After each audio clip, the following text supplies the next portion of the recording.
Assalamualaikum warahmatullahi wabarakatuh. Innal hamdalillah nahmaduhu wa nasta'inuhu wa nastaghfiruh wa na'udzu billahi min syururi anfusina wa min sayyiati a'malina. May yahdihillahu fala mudilla lahu wa may yudlil fala hadiya lahu.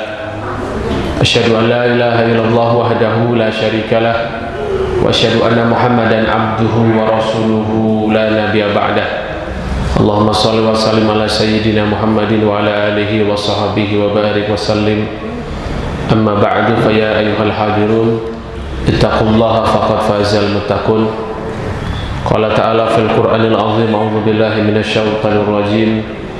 Innal ladzina amanu wal ladzina hajaru wa jahadu fi sabilillah ulaika yarjuna rahmatallah wallahu ghafurur rahim.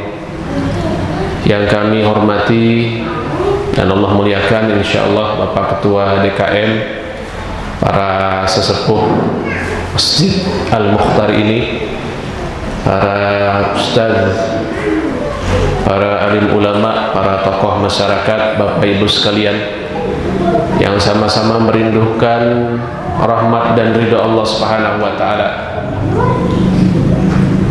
Marilah kita ucapkan puji syukur kita kepada Allah Subhanahu wa taala atas seluruh kenikmatan yang ada. Alhamdulillahilladzi bi ni'matihi tatimmus shalihat. Puji dan syukur kepada Allah Subhanahu wa taala yang dengan kenikmatannya kebaikan-kebaikan menjadi sempurna.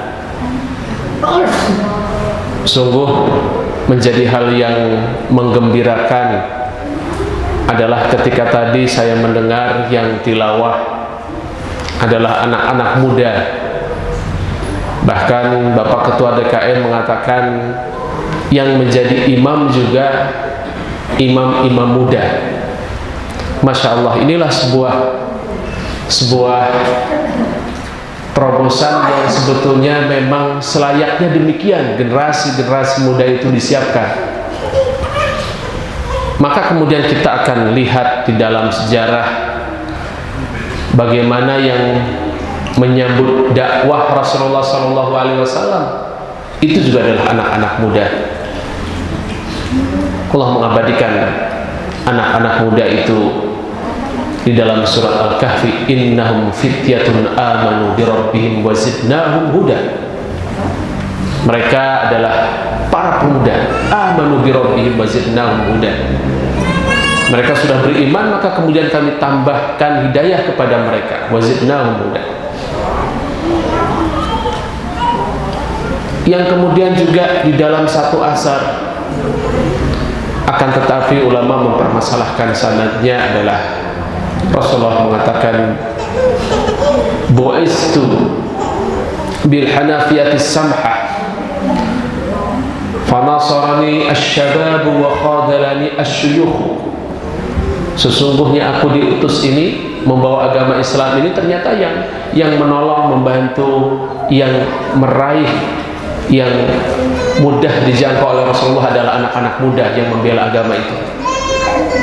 Sedangkan orang-orang tua wa khadalani syuyukh di zaman itu kebanyakan mereka tidak beriman, termasuk Abu Jahal, Abu Lahab, illa qalil, kata Ibnu Katsir dalam kitabnya, kecuali sedikit saja, itu pun sudah hampir telat. Abu Sufyan masuk Islam pada tahun ke-8 Hijriah. Maka memang hijrah ini adalah momen bagaimana kebangkitan umat, kebesaran Islam harus kita mulai. Salah satunya adalah dengan menggerakkan, membimbing, mengarahkan anak-anak muda kita. Bukan meniadakan peran orang tua. Orang tua punya pengalaman, punya ilmu, ya. Tetapi orang tua kita harus menyiapkan generasi-generasi muda kita. Hadirin Bapak Ibu sekalian, tidak terasa waktu berganti,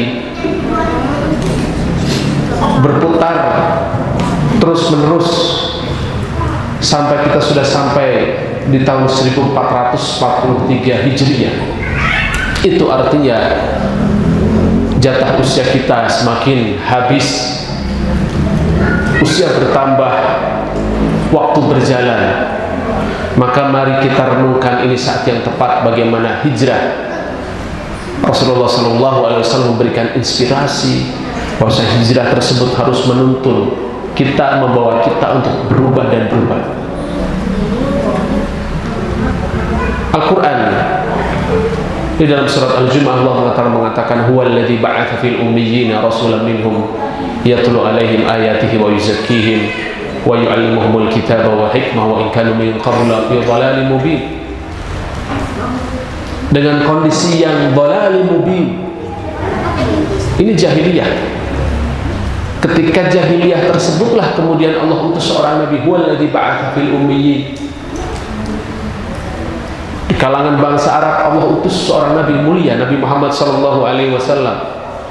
Subhanallah, ulama mengatakan diutusnya Nabi Muhammad itu adalah nikmat yang terbesar kedua setelah nikmat Al-Quran. Ini nikmat. Fungsinya adalah yatlu alaihim ayatihi, Rasul membacakan ayat-ayatnya, menyampaikan Islam, wa yuzakkihim, tidak hanya mengajarkan agama, tidak hanya mengajarkan Islam saja, tapi Rasulullah mengkader generasi-generasinya, wa yuzakkihim. Subhanallah, hari ini yang sangat disayangkan adalah Allah sedang uji kita dengan pandemi. Betul diuji dengan pandemi. Satu sisi yang kemudian muncul kita lihat hari ini adalah tren para, mohon maaf sekali ya, para pemuda hari ini di awal-awal sih iya, di awal-awal kajian-kajian semarak terus, sehingga walaupun pandemi maka subhanallah, walaupun pandemi kajian-kajian tetap semarak menggunakan online dan medsos yang ada. Akan tetapi kesini semakin pudar, semakin hilang. Para remaja, para pemuda kita tidak aktif lagi mengakses pengajian-pengajian di sosmed, di online, tetapi mereka menggunakan sosmed ini untuk mengisi waktu. Ya kan, sekarang sedang musim. Ya, para remaja, para pemuda, bahkan anak kecil sekarang punya channel YouTube ya. Ya kan? Ini juga bagian dari tantangan kita, bagaimana kondisi umat hari ini adalah tenggelam di dalam kesia-siaan. Setelah jauh dalam kesia-siaan maka akan masuk pada wilayah tenggelam dalam dunia. Maka di dalam hadis disebutkan, yushik an tatada'a alaikumul umamu kama tatada'a alaikumul akalatu ala qas'atiha.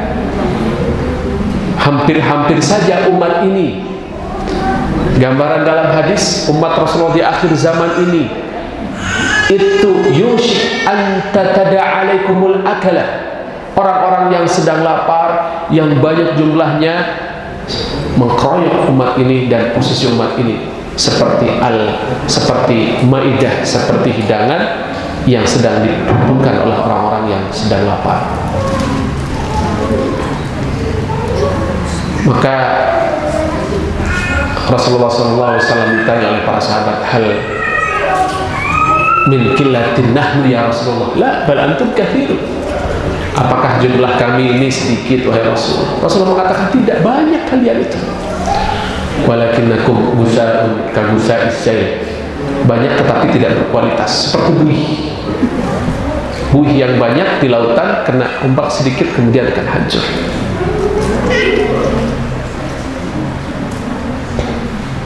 Penyakit yang membuat umat ini lemah adalah asabakum al-wahnu. Kalian terkena al-wahnu. Apa itu al-wahnu ya Rasulullah? Qala hubbud dunya wa karahiyatul maut. Kalian betapa tenggelam dan mencintai dunia, sangat mencintai dunia, dan kalian tidak mempersiapkan, enggan, membenci dan takut kepada kematian.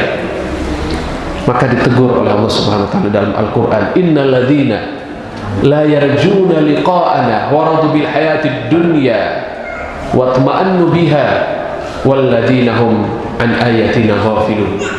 Ciri-ciri orang yang lalai, orang-orang kafir yang lalai itu adalah mereka yang tidak berharap bertemu dengan hari akhir. Hari akhir mah kumaha engke, gimana nanti saja. Ya, sekarang nikmati hari yang ada.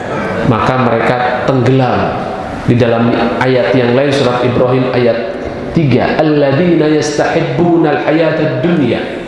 Orang-orang yang sangat mencintai hayatad dunya, kehidupan dunia. Kalau mencintai saja itu yuhibbun, mencintai dia, tapi yastahibbuna al-hayatad dunya berarti betul-betul hidupnya telah ditutupi dengan sepenuh-penuh kecintaan terhadap dunia. Ya, alladzina yastahibbuna al-hayatad dunya 'alal akhirah wa yasudduna an sabilillah. Bahkan mereka menghalang-halangi dari jalan Allah Subhanahu wa taala. Menghalang-halangi beribadah. Menghalang-halangi menggunakan hijab. Menghalang-halangi syariat Allah Subhanahu wa taala. Diakhiri dengan wa yabghunaha iwaja. Bahkan ada orang-orang yang menginginkan syariat ini tampak buruk. Mungkin bukan hanya menghalang-halangi, tapi memojokkan sedemikian hingga sehingga syariat ini terlihat betul-betul buruk. Dan ini adalah sifat orang-orang yang munafik. Ulaika fi dhalalin ba'id. Hadirin Bapak Ibu sekalian, maka kondisi inilah yang kemudian Allah mengutus seorang nabi, rasulan minhum yatlu alaihim ayatihi wa yuzakkihim wa yu'allimuhumul kitab. Kita diajarkan Al-Quran, diajarkan syariat. Wa in kanu min qabla fi dhalalin mubin. Sebelum ini, di zaman itu mereka hidup di dalam kejahilian, dhalalin mubin. Bapak Ibu sekalian, maka solusinya adalah hijrah kepada Allah Subhanahu wa taala. Ini untuk sampai kepada hijrah ini perjalanannya cukup panjang hadirin. 13 tahun Rasulullah di Mekah berdakwah, ya, dengan pengorbanan seorang wanita mulia, Khadijah. Ini di awal-awal Khadijah mengerahkan seluruh, sejak awal ya, mengerahkan seluruh hartanya, waktunya, dirinya terlibat di dalam dakwah. Kita tahu nanti di dalam sejarah Khadijah adalah wanita yang kekayaannya 2/3 kekayaan Mekah dimiliki oleh Khadijah, tapi semuanya habis digunakan untuk berdakwah, membela dakwah Islam yang dilakukan oleh suami mulia Rasulullah SAW. Panjang 13 tahun hadirin. Selama 13 tahun juga muslimin diharap bersabar, tidak boleh melawan gangguan-gangguan yang ada karena belum diperintahkan. Ya, dakwah syariah dilakukan secara sembunyi-sembunyi, tidak bisa gebiar, tidak bisa dilakukan terang-terangan, tapi mereka tetap sabar. Puncaknya hadirin, pada tahun ke-10 muslimin dikurung di lembah Bani Sya'ab Bani Hashim, di lembahnya Bani Hashim 3 tahun.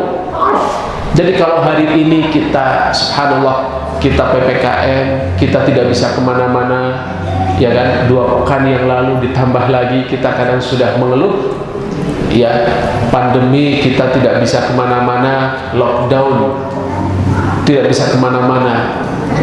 Beberapa hari, beberapa belasan hari kita sudah mengeluh. Rasulullah dulu di lockdown di lembah Bani Hashim itu 3 tahun. Subhanallah, Sya'ab Bani Hashim 3 tahun.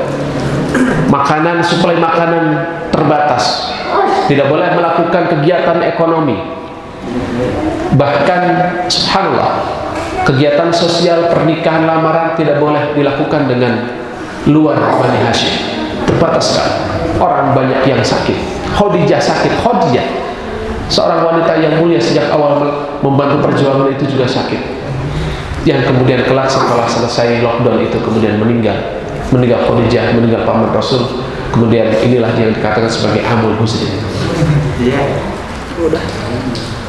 Ini hadirin, saya membaca artikel ini, subhanallah, dengan adanya pandemi seperti ini, di negeri orang yang beriman, di negeri Jepang hadirin, itu angka kelahiran turun 2,8%. Kelahiran turun 2,8%.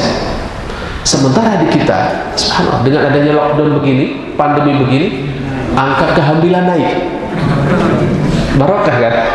Subhanallah. Angka pernikahan di kita naik. Di Jepang angka pernikahan turun sampai 16%, gak mau menikah. Kenapa? Ekonominya sedang turun. Kalau di kita, masalah di Indonesia, dan saya terus mensupport ustadz-ustadz muda kalau ingin menikah sekarang saatnya. Kenapa? Mumpung pandemi, ya, undangan terbatas, biaya juga rendah. Ya, ibu-ibu pamibade nikahkan ayeuna wae. Biaya tidak terlalu mahal. Ya, undang keluarga inti, ya, keluarga dekat lah, teman-teman, masya Allah tasakuran beres. Ya. Hadirin Bapak Ibu sekalian, maka orang itu ketika semakin terdesak maka semakin kokoh keimanannya. Sekali lagi, di fase-fase Makkiyah muslimin, kita lihat nanti Abu Bakar sampai membeli budak-budak, ya kan? Ya, Bilal dibeli, kemudian budak-budak yang lain dibeli. Maka ayahnya Abu Bakar sampai protes, wahai Abu Bakar, kenapa engkau beli budak-budak yang lemah? Ternyata Abu Bakar motifnya bukan untuk membeli, tapi membantu orang-orang yang beriman. So, inilah fase bagaimana pengkondisian iman itu betul-betul maksimal, yaitu ditempa dengan kesulitan. Masahul ba'sa wa dharra wa zulzilu hatta yaqula ar-rasul waladina amanu ma'ahu mata nasrullah. Datang Khubab bin Aras, seorang budak yang disiksa oleh tuannya sampai besi yang panas itu diletakkan di punggungnya, ada bekas bara di situ. Datang pada Rasulullah, Rasulullah sedang duduk di depan Ka'bah, kemudian mengatakan, ila mata nahnu nu'azzab ya Rasulullah, sampai kapan kita disiksa begini wahai Rasulullah? Kemudian Rasulullah mengatakan, kenapa kalian tidak bersabar? Bukankah umat-umat terdahulu juga diganggu, bahkan ada yang disisir dengan sisir besi dari atas sampai bawah, yang berjatuhan bukan rambut tapi daging-daging sampai meninggal. Maka kemudian turun ayat yang tadi, masahul ba'sa wa dharra wa zulzil hatta yakuna ar-rasul waladina amanu ma'ahu. Digoncangkan, disiksa, diuji, sampai-sampai orang yang beriman mengatakan, mata nasrullah, kapan pertolongan Allah itu datang? Ala inna nasrallahi qarib, sungguhnya pertolongan Allah itu dekat. Jadi tidak turun, semakin kokoh semakin kuat keimanan mereka. Bahkan nanti fase pengokohan itu sampai ada qiyamul lail, pernah diwajibkan selama 1 tahun di zaman itu. Jadi kondisi Makkiyah itu kondisi pengokohan keimanan, syariat-syariat itu nyaris belum ada. Sholat pun itu setelah Isra Mi'raj saja, akhir tahun ke-10 kenabian. Jadi 3 tahun sebelum hijrah baru ada sholat 5 waktu ya. Kalau sholat yang biasa pagi petang itu biasa. Kemudian yang unik adalah qiyamul lail diwajibkan setahun, pernah diwajibkan setahun dalam rangka mengokohkan keimanan. Maka hari ini kalau kita ingin berubah, kalau kita ingin memiliki energi hijrah yang kokoh luar biasa, ayo kita coba hidupkan kembali qiyamul lail, yaitu hukumnya mansukh dari wajib menjadi sunnah, tapi untuk Rasul tetap wajib. Itu ada di ayat, di akhir ayat, ya, di akhir ayat, di akhir surat Al-Muzammil itu, inna rabbaka ya'lamu annaka taqumu adna min sulusai lail wa nisfahu sulusun wa ta'ifatun minal ladzina ma'ak ila akhirih.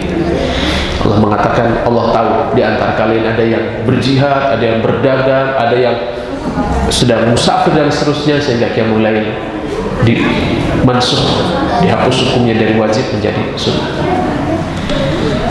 Perjalanan panjang dakwah Rasulullah SAW, panjang sekali dakwahnya, hingga setelah 13 tahun itulah kemudian Rasulullah mengatakan, uritu dara hijratakum fi makanin dati nakhlah. Rasulullah tertidur dan kemudian bermimpi, diperlihatkan tempat hijrah kalian ketika aku tidur itu, bi makanin fihi nakhlah, di satu lembah yang banyak pohon kurmanya. Di mana itu? Di Madinah Al-Munawwarah, dulu namanya Yathrib. Perjalanan panjang itu, sehingga di dalam perjalanan hijrah ini kita dididik untuk betul-betul bertawakal kepada Allah Subhanahu wa Ta'ala. Lihat, hijrah itu tidak ringan hadirin. Berkumpullah orang-orang Quraisy di Darun Nadwah. Darun Nadwah itu tempat musyawarahnya orang-orang kafir, parlemennya orang kafir lah kurang lebih. Berkumpul itu, ya Abu Sufyan, ya Sofwan bin Umayyah, pembesar-pembesar itu, bahkan dihadiri oleh iblis. Subhanallah, iblis berubah wujud, menyamar menjadi Syekhun bin Najd, seperti orang tua dari negeri Najd yang ikut. Mana anta? Syekhun bin Najd. Saya perwakilan dari negeri Najd. Ya, ketika orang akan hijrah, ingin berubah, yang datang siapa untuk menghalangi? Iblis. Iblis turun tangan langsung. Jadi kalau hari ini ya kita sudah niat untuk hijrah, untuk berubah, untuk mengubah pola pikir kita, perangai kita, ingin beralih pada jalan yang benar, jalan hijrah, maka siap-siap di depan sana ada iblis yang sudah akan menggoda kita, maka kita harus kuat.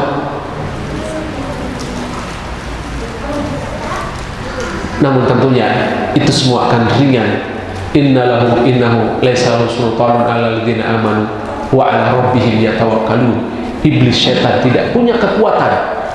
Laisa lahu sultan 'alal ladzina amanu, pada orang-orang yang beriman, wa 'ala rabbihim yatawakkalun, dan orang-orang yang bertawakal pada Allah Subhanahu wa taala. Maka energi tawakal harus kita kokohkan kembali untuk mengubah dan mendorong kita istiqomah dalam hijrah. Lihat, subhanallah, prosesnya kan sangat unik. Ketika Rasulullah memberitahu kepada Abu Bakar, ya Abu Bakar, telah datang waktunya sekarang kita untuk berhijrah ke Madinah. As-suhbah ya Rasulullah. Qala na'am. Apakah aku boleh menemanimu wahai Rasul? Ya. Maka disitulah Abu Bakar menangis. Abu Bakar menangis saking senangnya. Aisyah kemudian mengatakan, seumur hidupku aku belum pernah melihat seseorang yang menangis karena gembira melebihi ayahku itu, Abu Bakar. Jadi ada kalanya orang itu gembira menangis hadirin. Bapak-bapak pernah tidak ibu-ibu menangis karena gembira? Ya kan? Kalau kita mungkin menangis karena gembira teh pas akad nikah, ya kan? Enggak, Abu Bakar gembira karena diajak hijrah oleh Rasulullah SAW. Disitulah mulai perjuangan dalam perjalanan hijrah dari Mekah ke Madinah. Rasulullah dengan Abu Bakar dikejar-kejar, maka Rasulullah berstrategi. Harusnya Mekah ke Madinah itu, Mekah di selatan, Madinah utara, ke arah utara harusnya. Maka dengan strategi yang sangat baik Rasulullah mengarah ke arah selatan supaya tidak kekejar. Kepala Rasul dihargai 100 ekor unta. Semua orang, ya kafir Quraisy, ya mereka yang kerjanya cari uang dari ghanimah, pasukan bayaran itu mengejar Rasulullah semua. Mencekam hadirin, sangat mencekam. Maka Rasulullah berangkat ke arah selatan, ke Jabal Thawr, dan sahabat mulia Ali menempati tempat tidur Rasulullah SAW. Ali juga seorang anak muda yang masuk Islam usianya 10 tahun masuk Islam. Ada adik kita di sini usia 10 tahun. Ini anak kecil kita masuk Islam Ali. Kemudian diperintahkan, Ali tidurlah engkau di tempat tidurku. Ini kan berarti mempertaruhkan nyawa. Tapi Ali dengan gagah tidur di sini. Begitu rumah sudah dikepung, karena di parlemen itu memutuskan Rasulullah harus dibunuh, dan itu disetujui oleh iblis yang berwujud kakek-kakek dari negeri Najd. Nikmar ra'yu hada, ketika menyetujui, ya ini Muhammad tidak bisa kita usir. Kalau diusir dia akan ya menggalang kekuatan kembali lagi ke Mekah. Muhammad tidak bisa kalau kita paling, ya dipasung, disimpan di tempat yang sepi, dia akan datang lagi. Udahlah, kita keluarkan dari setiap kabilah 10 orang anak-anak muda yang kuat-kuat, masing-masing bawa pedang. Muhammad keluar, kita tebas, kita keroyok rame-rame. Kalau dikeroyok rame-rame, Bani Hashim tidak bisa meminta diyat tebusan, tidak bisa mengkisos, paling minta diyat, minta tebusan, oke kita bayar 100 ekor unta kan.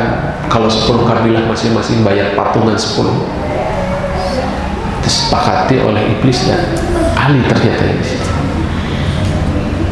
Begitulah hadirin. Jadi ketika kita ini memperjuangkan agama Allah, jangan takut, pertolongan Allah itu datang. Dikepung rumah Rasulullah, Ali tidur di situ. Sudah sampai sepertiga malam terakhir, kok Muhammad gak keluar-keluar. Ya begitu dilihat, oh itu ada orang, didobrak ternyata Ali. Mereka tertidur. Rasulullah lewat, kemudian bacakan waja'alna min bayni aydihim sadda wa min khalfihim saddan faghshaynahum fahum la yubsirun. Ini bagian dari mukjizat Rasul ya. Bapak-bapak mau keluar rumah supaya istrinya tersirap, baca ayat ini bisa tidak? Mau bisa. Ya, ini mukjizat Rasulullah mau hijrah, tebarkan menggunakan pasir, bacakan ayat itu, tertidur semua. Subhanallah. Rasulullah dan Abu Bakar naik ke Jabal Sur itu, padang pasir, pasti akan membaca karena jejak orang itu akan terbaca. Apalagi di sana ada tokoh-tokoh yang namanya Qiyafah, ahli membaca jejak. Maka ada pembantunya Abu Bakar, budaknya Amir bin Fuhairah, membawa kambing-kambing menghapus jejak. Tolong menolong hadirin dalam kebaikan, menghapus jejak. Rasulullah kan ada jejaknya ke gunung itu, jejaknya. Abu Bakar mengatakan, Amru bin Fuhairah, ini bawa kambing ke sini, hapus jejak kambing ini, nggak ketahuan. Peran orang yang menghapus jejak. Jadi kalau orang mau hijrah itu hadirin, jejak kita ini jangan tinggalkan. Bapak Ibu sekalian mau hijrah ya sudah, dulu sering cuap-cuap di medsos, hapus semuanya medsosnya ya. Kalau memang masih diganggu, jejaknya harus dihapus. Yang mau hijrah kita, kalau tidak akan terus dikejar ya, dikejar dengan orang-orang yang tidak suka oleh teman-teman kita, untuk terus dipertahankan menjadi temannya, menemani dalam kemaksiatan, kan begitu. Maka saya katakan pada orang yang berhijrah, udah, ini handphone nomornya harus yang dulu buang, nomor baru ya, jangan sampai terlacak terus. Kalau terlacak dikejar-kejar ya kan. Hijrah mengejarkan kita, bekas perjalanannya dihapus oleh kambing yang dikerahkan di situ. Sampai di atas 3 hari 3 malam, dari mana makannya? Makannya dari mana? Asma bintu Abi Bakar. Asma, Masya Allah, seorang wanita. Ya, usia Asma pada waktu itu mungkin ya 17, mungkin 16-17 tahun, sangat muda. Mungkin hampir 20-an lah gitu. Mungkin kurang dari 20, 14-19. Dalam kondisi hamil, Asma membawa makanan hadirin. membawa makanan dari Mekah terus naik ke gunung, kondisi hamil ya, di malam hari, karena siang pasti kebaca, di malam hari naik ke gunung, gelap, kondisi hamil, membawa beban yang berat, perjuangan seorang wanita muslim. Maka subhanallah, sejarah telah mengukir perjuangan wanita-wanita mulia. Asma binti Abi Bakar Siddiq, seorang wanita yang sedang hamil, membawa makanan naik ke gunung, memberikan makan pada Rasulullah dan Abu Bakar. Iya, dalam perjuangan mah cowok aja lah, aku makan cewek, nonton aja. Tidak, perempuan juga berperan. Ibu-ibu harus berani ya. Kira-kira berani nggak Bu di kegelapan begitu? Ya, ini anak-anak kita, anak-anak perempuan, ajarkan kemandirian.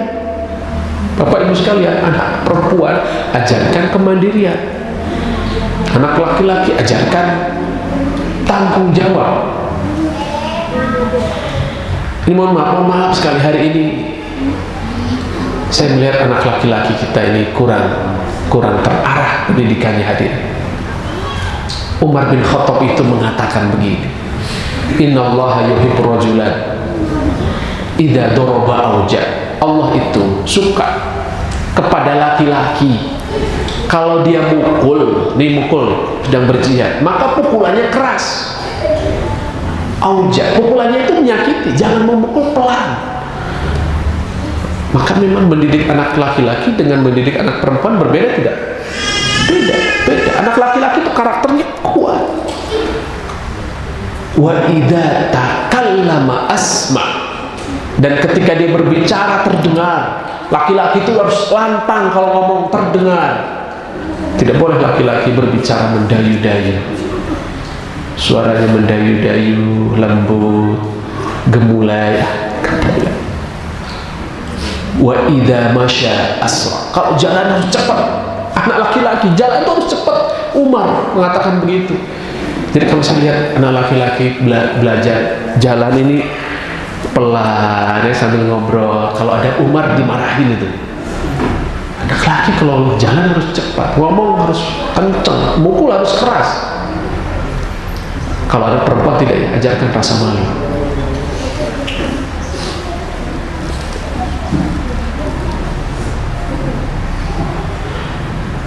Itu hadirin, jadi semuanya berkiprah dalam perjuangan itu, laki-laki, perempuan. Nanti ada anak muda itu Abdullah itu adiknya Asma, anaknya Abu Bakar. Itu tugasnya membawa berita dari Mekah itu. Jadi maghrib sampai isya itu ngambil berita, sore itu ngambil berita, sore nanti sudah agak malam ke atas ke gunung ngasih tahu, ayah ini orang-orang Quraisy begini. Rasulullah di situ. Nanti menjelang subuh nggak tidur, kembali lagi ke Mekah supaya tidak dicurigai. Ini kemana nih Abdullah? Supaya tidak dicurigai. Pagi sudah ada. Jadi saya simpulkan kalau begitu, subhanallah, kalau begitu jadi anak laki-laki itu harus badannya segar, fit. Mohon maaf, kalau tidur itu jangan keblok. Ya, kalau tidur di gua kemudian, mohon maaf, keblok itu apa bahasa Indonesianya? Nggak bisa diterjemahkan. Bablas itu, kesiangan pasti akan dicari, curiga nanti orang. Abdullah sebelum subuh sudah pulang ke Mekah. Jadi masing-masing berperan. Setelah itu Rasulullah mengupah seorang musyrikin namanya Abdullah bin Uraiqidh untuk menunjukkan jalan, pemandu jalan. Ada pemandu karena tidak akan melewati jalan biasa, kena kalau melewati jalan biasa. Ini menyusuri pantai arah Jeddah, dipandu oleh orang musyrik. Boleh kita menggunakan jasa orang kafir, tapi kafir yang tidak memusuhi Islam. Ini Abdullah bin Uraiqidh. Hijrah itu tawakal hadirin. Terbayang tidak? Itu pengejaran di hari ketiga, itu pengejaran memuncak sampai orang-orang musyrik sudah naik ke gunung itu, ya, Jabal Sur itu. Bahkan Umar sudah ketakutan, gemeter. Umar sudah gemeter. Andai saja mereka melongokkan kepala ke bawah, pasti mereka akan melihat kaki kita. Jadi itu memang gunung, ya, sedang hadirin ya, Jabal Sur itu. Jadi kalau naik, saya pernah naik ke sana itu 45 menit. Ini sambil setengah lari ya, balapan sama teman-teman. 45 menit. Di waktu itu saya masih kuliah. Kalau hari ini rasa-rasanya mungkin 2 jam sampai situ. Napas kita sudah beda, ya. Zaman dulu kita balap lari hadirin sama teman-teman di situ.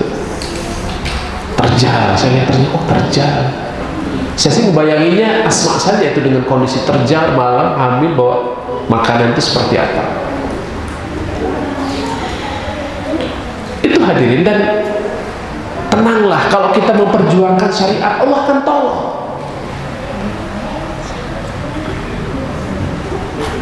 Kan Abu Bakar itu menangis, khawatir kalau ketahuan, ya kan? Khawatir kalau ketahuan. Kemudian lah turun ayatnya ya, idh yaqulu li sahibi la tahzan innallaha ma'ana, ya, la tahzan innallaha ma'ana. Abu Bakar, jangan sedih, Allah bersama kita. Kalau kita memperjuangkan syariat, membela agama, jangan pernah sedih, Allah bersama kita. Itu pelajaran tawakal. Dan yakin, tidak cukup tawakal saja, harus yakin hadirin, harus yakin. Pertolongan Allah itu akan hadir kalau kita betul-betul yakin. Inna lanansuru rusuluna walladzina amanu fil hayatid dunya wa yawma yaqumul ashhad yawma la yanfa' adh-dhalimina ma'dziratuhum wa lahumul la'natu wa lahum su'ud dar. Sabar dalam berjuang itu harus sabar. Para pemuda dalam hijrah itu harus sabar. Memang melelahkan, ya melelahkan. Kalau dulu sih sebetulnya melelahkan ya. Kalau hari ini kita hijrah, ya kan, ada komunitas, sebetulnya bukan melelahkan yang ada, asik, senang, nyenengin hari ini hadir. Ini makanya tadi Pak Ketua DKI mengatakan remaja masjidnya juga aktif, ada sekian orang. Ini tinggal dibina saja, ya. Kalau zaman dulu perjuangan harus sabar, ya, sekarang juga sabar. Maksudnya kalau dulu sabar dalam penderitaan, kalau sekarang sabar dalam ketekunan saja, tinggal tekun saja sebetulnya hari ini para pemuda itu dalam hijrah. Karena menyenangkan. Apa coba syariat Islam yang menyusahkan dalam syariat Islam? Apa hadirin? Tidak ada yang menyusahkan. Inna hadzal din yusrun wa la yushadu ahadun illa ghalabah. Agama ini mudah, tidak ada yang berlebih-lebihan, pasti dia akan kalah. Itu kan.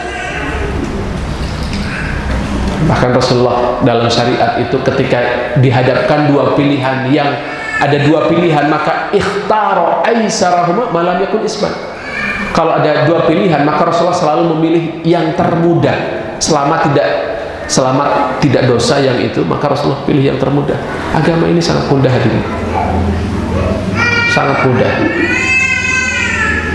Tidak ada yang sulit dalam syariat kita, ya. Maka ya subhanallah, hari ini sering saya ngobrol dengan anak-anak muda. Saya tanya, kenapa kamu belum menikah?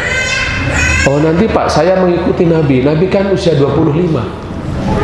Kata saya, oh, kalau dalam menikah, Nabi menikah usia 25 itu sudah telat.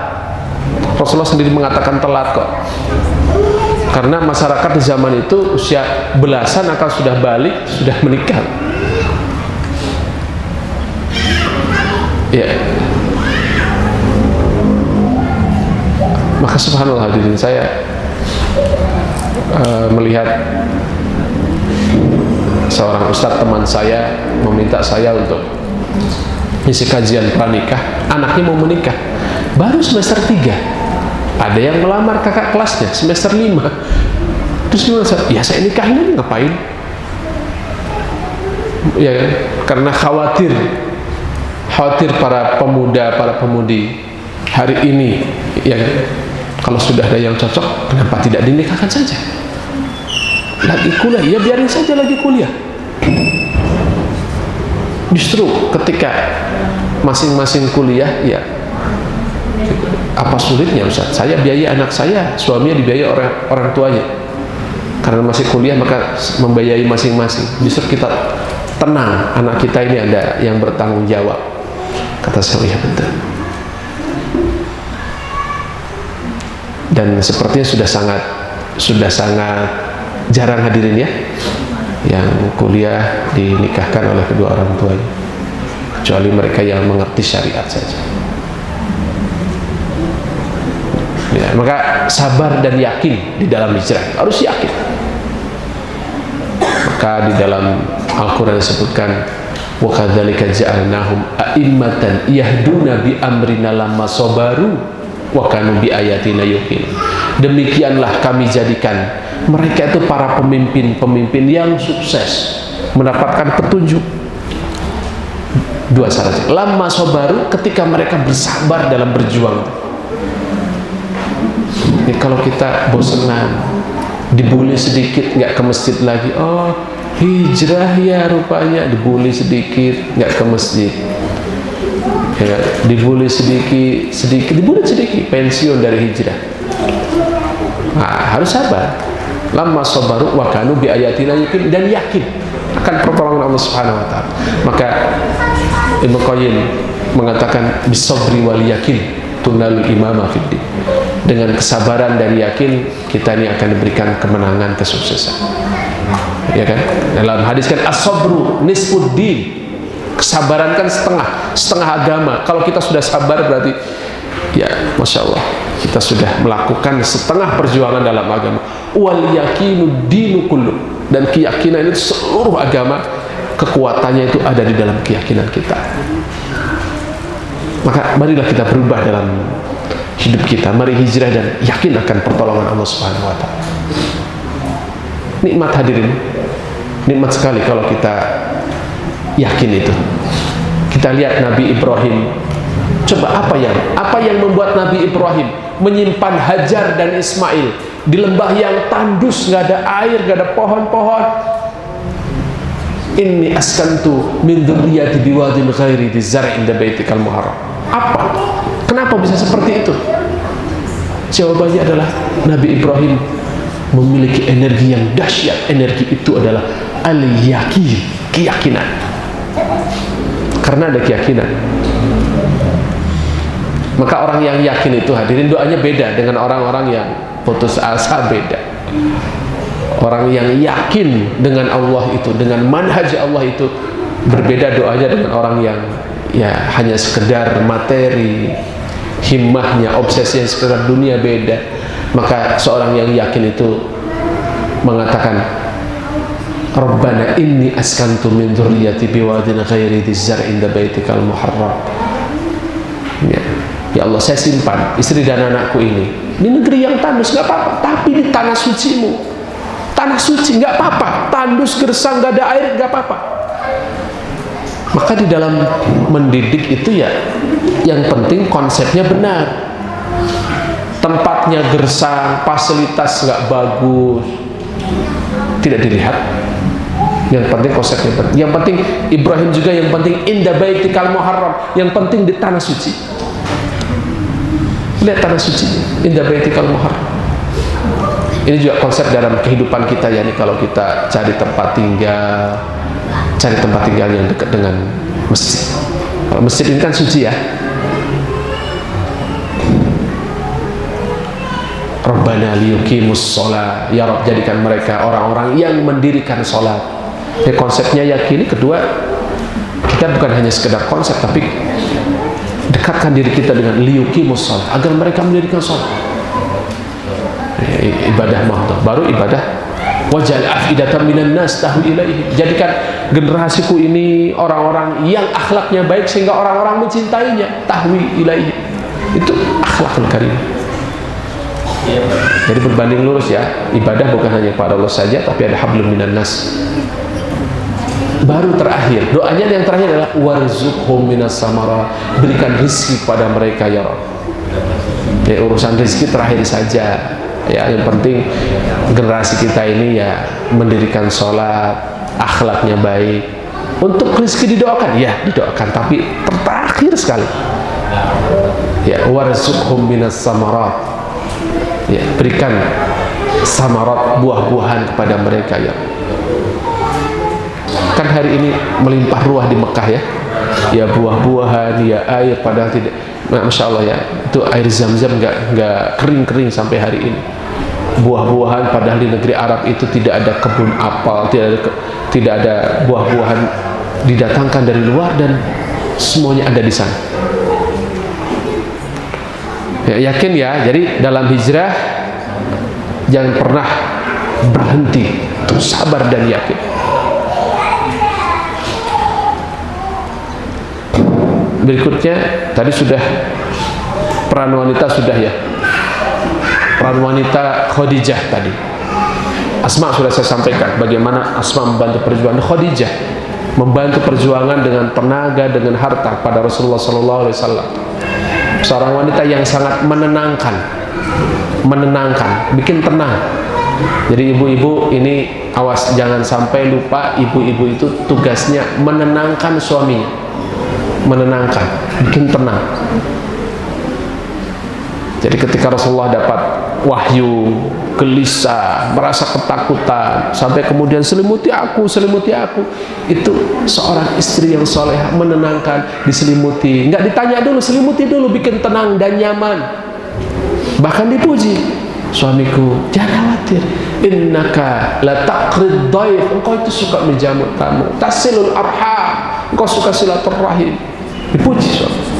Dan yang begitu Rasulullah, Masya Allah, muliakan tamu, suka silaturahim, wa tahmilul qalb, beban-beban di masyarakat ikut menanggung Rasul. Waqtasibul ma'dum, orang yang tak punya dikasih. Wa tu'in ala nawaibil haq, orang yang benar dibela oleh Nabi. Lan yukhzikallah abada, engkau tidak akan pernah dikecewakan oleh Allah. Nah, ini peran wanita ya. Sehingga ketika Khadijah meninggal, Rasulullah selalu mengingatnya sampai di Madinah hadiri. Sampai kalau Rasulullah itu punya makanan, nyembelih kambing, itu dibikin supnya yang banyak. Arsulu ila asdiqai Khadijah, kirim ini ke teman-temannya Khadijah. Ya. Dan kelelahan hadirin, lelah sih iya, tapi jangan khawatir, kelelahan yang akan menghadirkan surga. Wanita, wahai para wanita, wahai para ibu, lelah ya, tapi jangan khawatir, kelelahan kita, kelelahan seorang istri, seorang ibu ya, ngurus anaknya, mengabdi pada suaminya, mendatangkan surga Allah Subhanahu wa taala. Suatu saat Rasulullah sedang di Mekah, Jibril datang kemudian mengatakan, Muhammad, inna Khadijah la ta'ti bi ina'in fihi adam. Khadijah bentar lagi kesini Muhammad, sedang di dapur, sedang nyiapin makanan. Jadi subhanallah, Khadijah seorang terpandang orang kaya itu, kalau urusan makanan sendiri yang menyiapinnya, nyiapin untuk suaminya sendiri, tidak nyuruh pembantunya, tidak, nyiapin sendiri, menghidangkan sendiri, nemeni makan. Dia bawa wadah dan ada makanan. Kalau sampai ke sini Muhammad, istrimu itu, faqra minni wa minallahi salam, sampaikan aku dan Allah kirim salam untuk Khadijah. Allah dan aku kirim salam, kata Jibril. Subhanallah, Khadijah dikirimi salam oleh Allah dan Jibril. Jadi seperti apa kita terbayang ya kebaikan Khadijah itu. Dan dia kalau datang ke sini Muhammad, beri kabar gembira, bi baitin min qasabin la sakhabin fiha wala nasab. Berikan kabar gembira, Allah memberikan rumah istana dari permata, La sakhab wala nasab, tidak ada kelelahan dan tidak ada kebisingan. Ini sempurna, tempat tinggal yang sempurna, indah, mewah, nyaman, tidak bising dan tidak lelah. Ulama mengatakan tidak bising, tidak ada bising karena memang Khadijah tidak pernah meninggikan suara di hadapan Nabi. Ibu-ibu tidak pernah memarahin suaminya. Ya, Khadijah tidak meninggikan suara kepada Nabi, sehingga pahalanya adalah rumah yang nyaman, tidak ada kebisingan, dataran nyarekan. Ibu-ibu sering nyarekan kaca rogena, wah di surgana ribuh seueur nu nyarekan gandeng kata. Wala nasab, dan tidak ada kelelahan. Kenapa? Karena sudah lelah. Di dunia sudah lelah ngurus suami, nanti di akhirat tidak akan lelah lagi. Sudah selesai kelelahan itu. Ini peran wanita ya, peran wanita dalam hijrah. Jadi semuanya berbagi peran, gitu ya, termasuk wanita-wanita yang hebat itu. Dan hijrah juga mengajarkan kita, subhanallah, gitu, mengajarkan kita tadhiyah, berkorban. Kita tahu kisahnya Suhaib Ar-Rumi. Ini Suhaib dari Persia, dari arah Romawi, Ar-Rumi. Hijrah, kemudian berdagang di Mekah dan kaya raya Suhaib Ar-Rumi.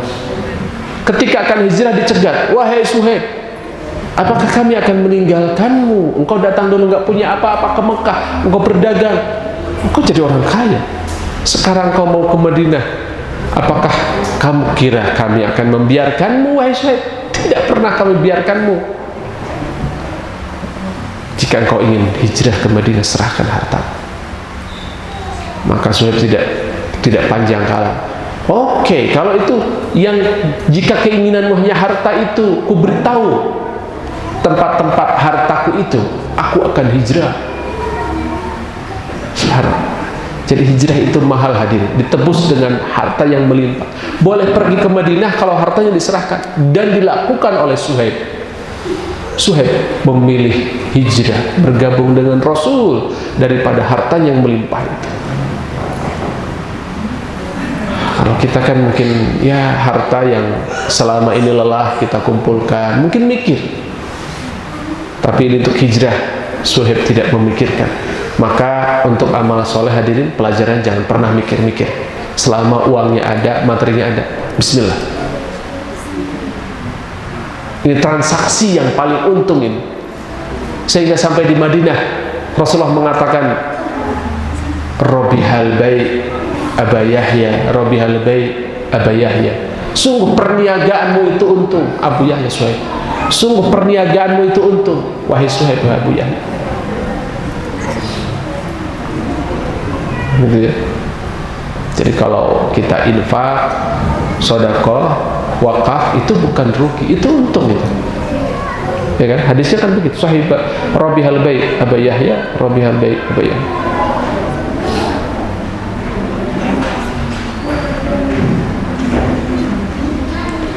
Amanah.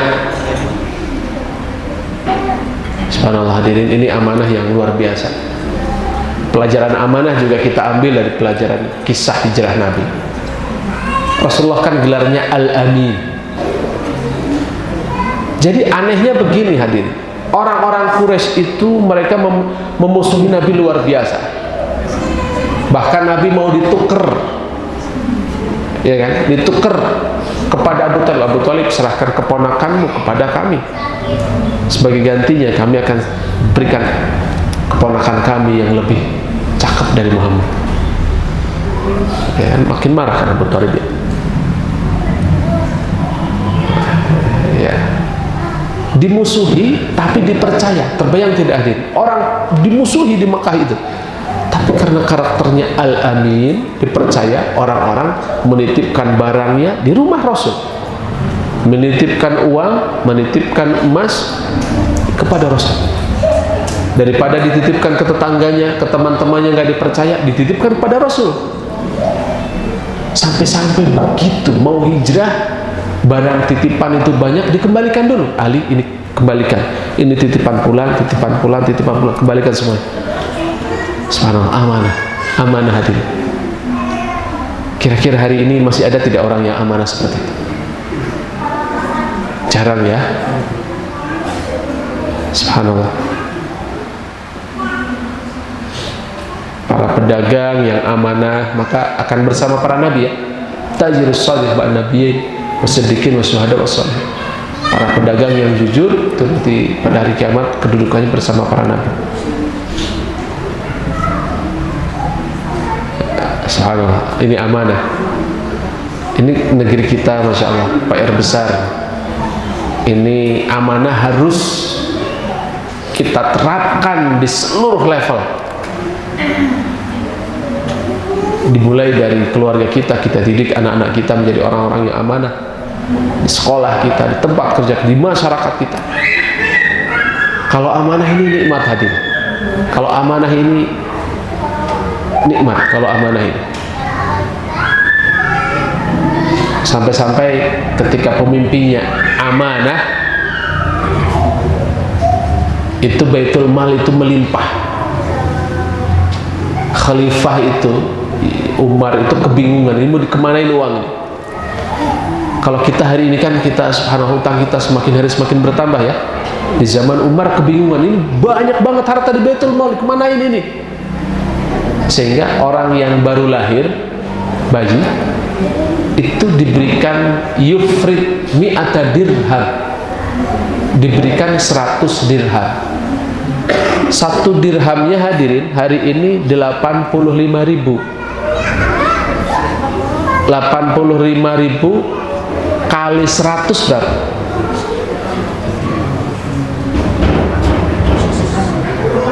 8,5 juta ya. Jadi bayi lahir sudah dikasih ini Bu, dikasih uang KDD untuk bayi 8,5 juta. Di zaman Umar bin Khattab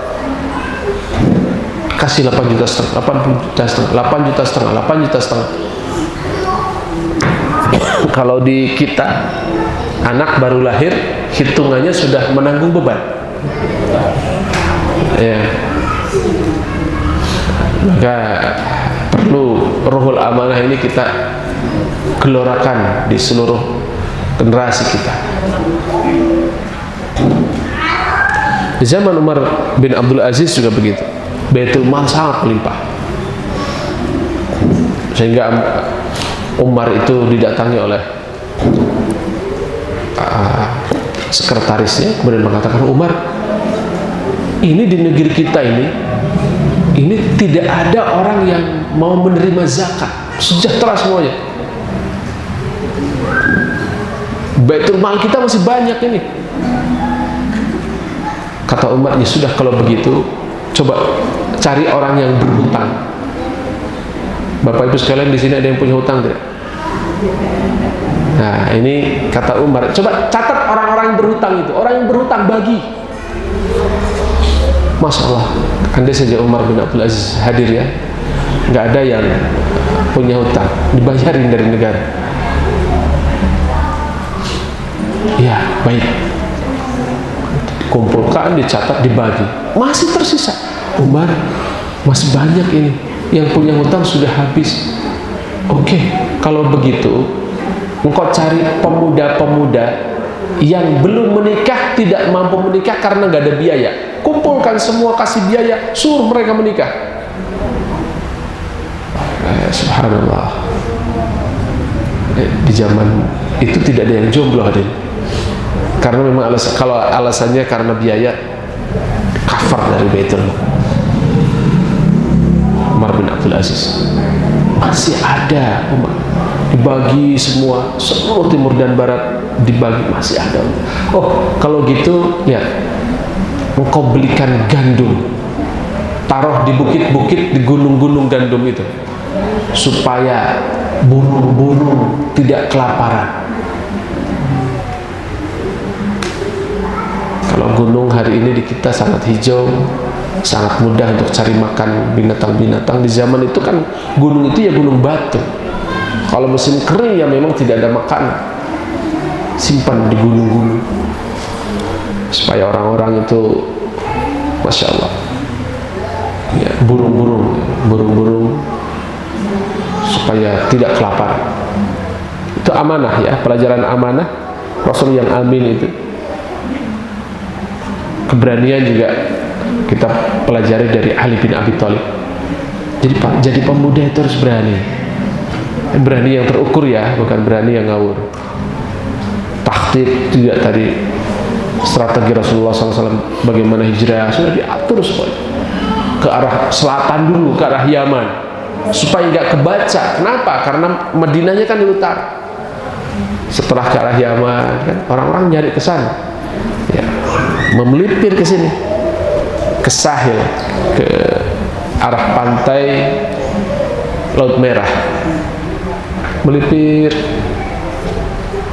Jadi ketika sampai ke Madinah itu betul-betul aman.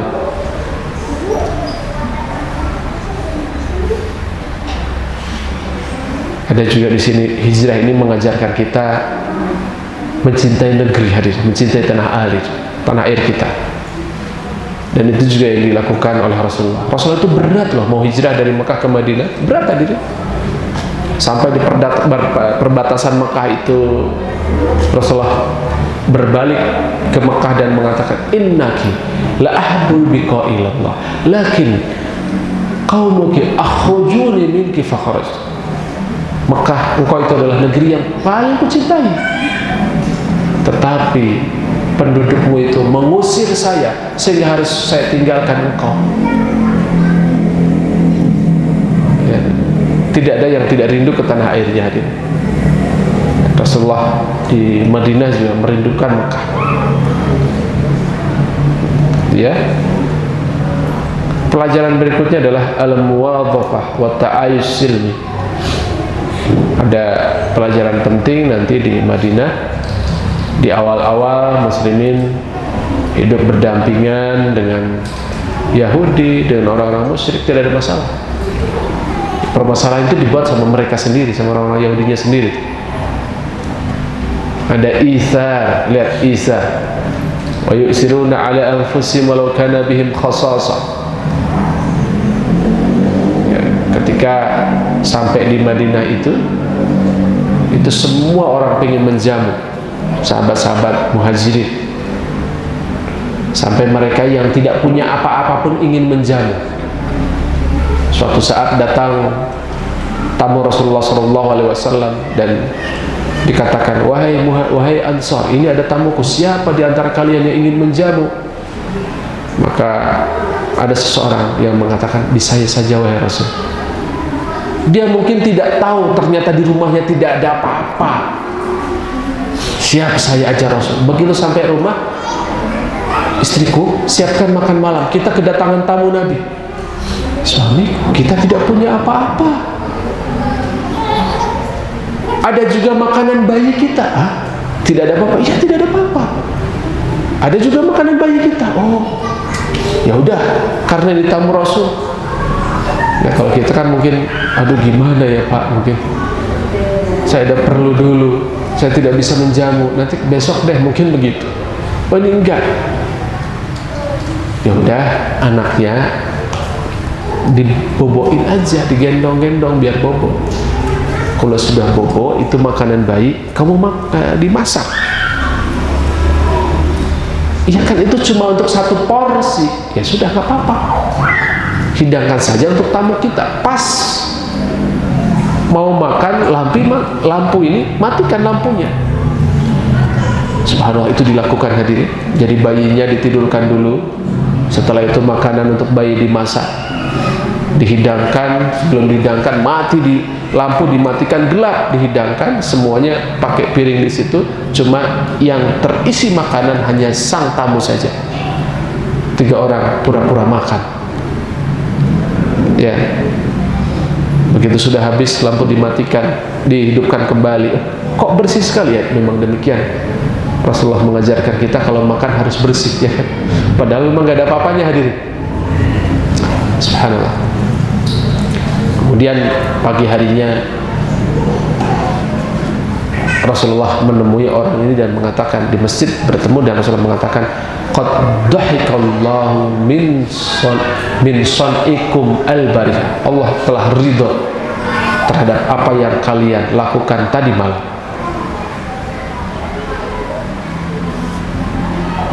Itu ya. Banyak pelajaran hadirin, banyak pelajaran. Dan jangan khawatir, hijrah akan selalu memberikan kebaikan pada kita. Ya, ada keutamaan dan manfaat-manfaat hijrah. Yang pertama, masalah pahala sudah jelas, pahala sih ya. Wa may yakhruj min baitihi muhajiran ila Allah wa rasulih summa yudrikuhul maut faqad waqa'a ajruhu 'ala Allah.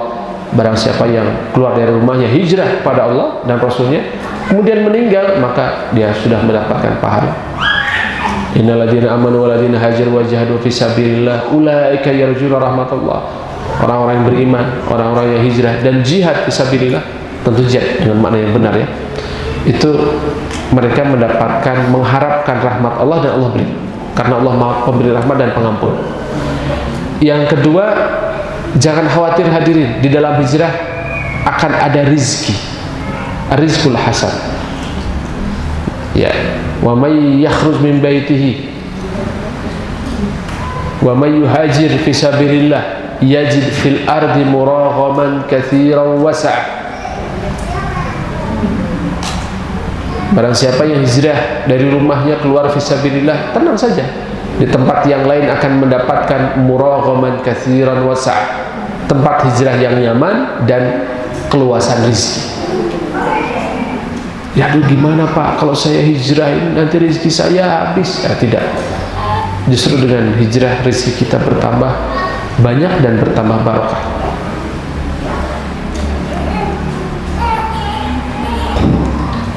Yang ketiga, hijrah akan mengampuni dosa. Dengan hijrah Allah ampuni dosa-dosa kita. Sudah ayatnya sudah saya sampaikan tadi, Al-Imran ayat 195. Faladina hajaru wa akhraju min diyarihim wa udu fi sabilillah wa qatalu wa qutilu la ukaffiru anhum sayyi'atihim.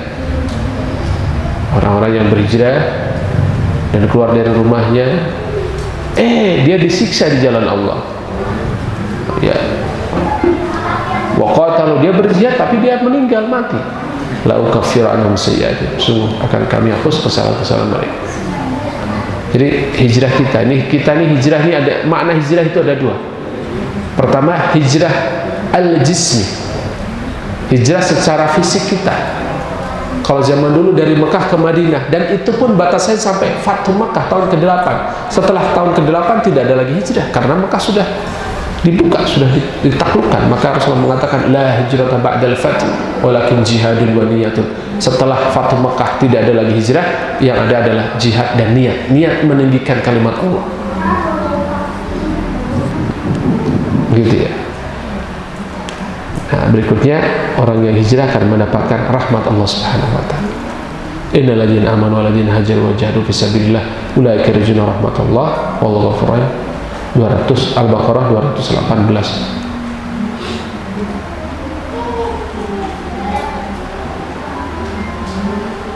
Dan Masya Allah, orang yang hijrah itu akan merasakan kenikmatan hadirin. Kita lihat nanti ini di zaman Nabi Musa. Nabi Musa hadirin, Nabi Musa itu dari Bani Israel, kalangan Bani Israel.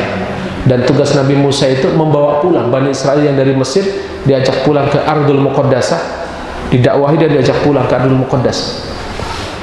Dan Nabi Musa dibesarkan di kerajaan dan di istana Fir'aun, orang-orang Kibti. Suatu saat terjadilah perselisihan antara Bani Israel, kaumnya Nabi Musa, dan Kibti. Kibti itu kaumnya Fir'aun. Karena perselisihan, Nabi Musa melerai, tidak sengaja Nabi Musa memukul orang Kibti itu, pukul sedikit langsung meninggal. Karena Nabi Musa diberikan 10 kekuatan, jadi para nabi itu kekuatannya 10 kali lipat, gak sengaja meninggal. Akhirnya Nabi Musa dikejar-kejar oleh Fir'aun, kemudian lari sampai ke Madian. Dulu sebelum mendapatkan hidayah, Nabi Musa dikejar-kejar penuh ketakutan, takut kepada Fir'aun.